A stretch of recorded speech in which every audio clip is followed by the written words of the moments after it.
Ndabasuhuje kandi nongeye kubaramutsa. Mumeze mute muryango mugari wo kuri Future Scholars?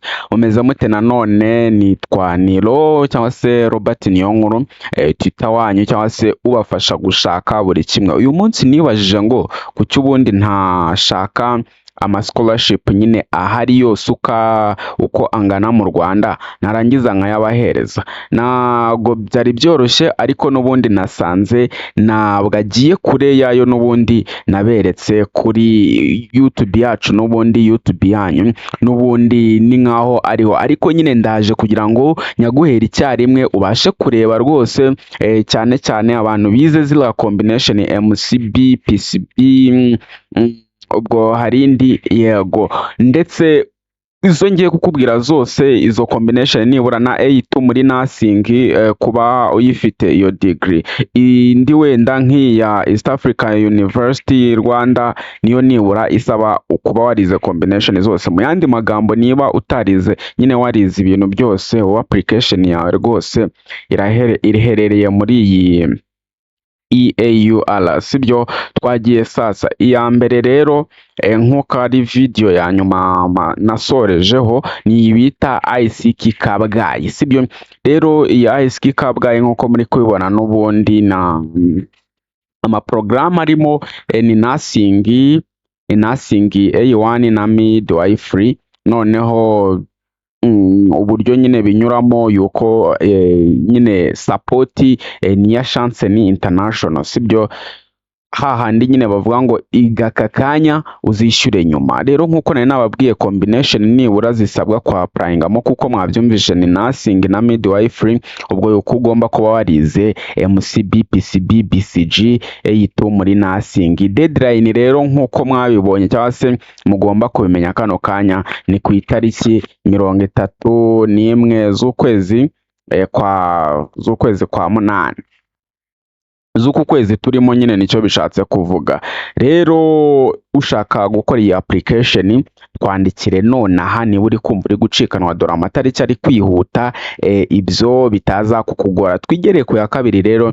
iya kabiri niyo bita Ines Ruhengeri. Ines Ruhengeri nayo rero iherereye i Musanze hariya mu mujyi.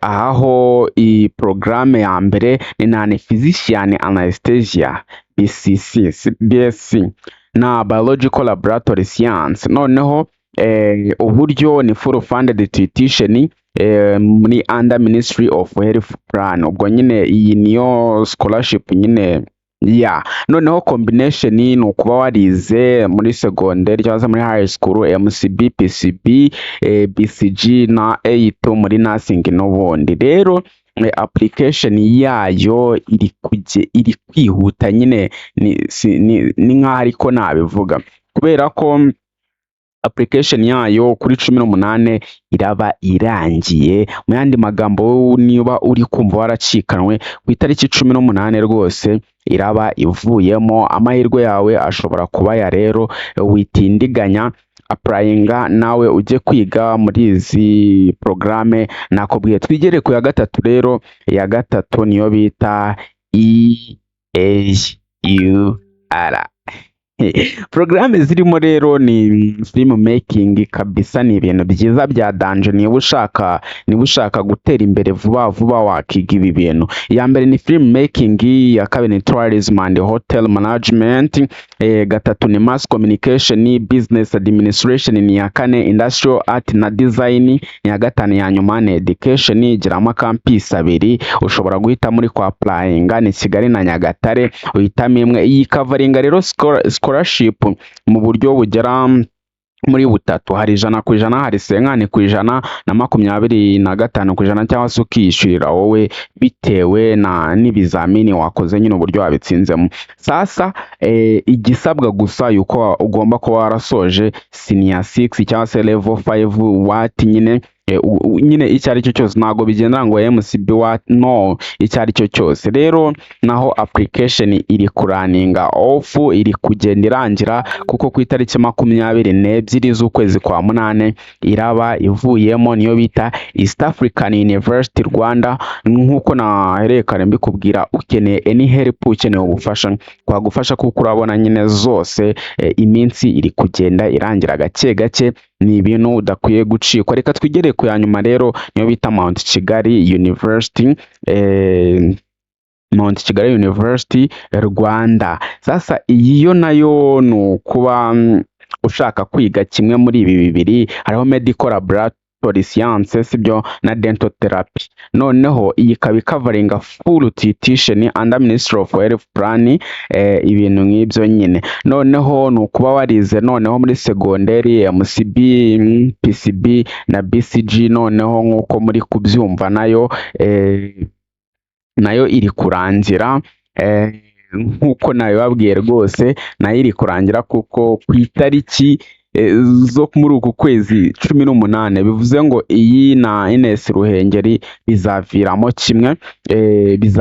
kimwe. Ushaka rero ubufasha kugira ngo izi application zose nyine tubashe kuzigufasha, bibashe kugenda neza, nta kindi usabwa, nawe urabizi, ni ukutwandikira. Ni ibintu bitarenze, tukagufasha rwose, nawe application yawe ukayisoza uyu munsi, ndetse nawe ukaba scholar w'ahazaza, kuko nyine byose biva mu kwiga. Iryo ni ryo banga rya mbere, nta n'ahandi bizava. Ntuzigera witwa initi utarize mu ishuri warasoje segonderi gusa, ibyo ntabwo ari byo. Nk'uko muri kubona rero, izi nizo scholarship zonyine uko ari enye nzikubwiye ziri mu Rwanda, kandi murabona zose ni mu kwa munane. Ubwo turategereje ngo amanota asohoke, RP na UR batangire ba applying any help rwose. Nka Future Scholars, umuryango mugari, turahari kugira ngo tubasapoting application kuva itangiye kugera irangiye. Ntabwo ari aho gusa tugufashiriza, ahubwo niyo ugiye ku ishuri hari igihe nyine uhura n'ama struggle, ugasanga nyine n'iki, ugashaka nyine ubusobanuro bwimbitse. Icyo gihe turagufasha, cyangwa se tukaguhuza n'abasanzwe bariyo, nyine ntube umururo.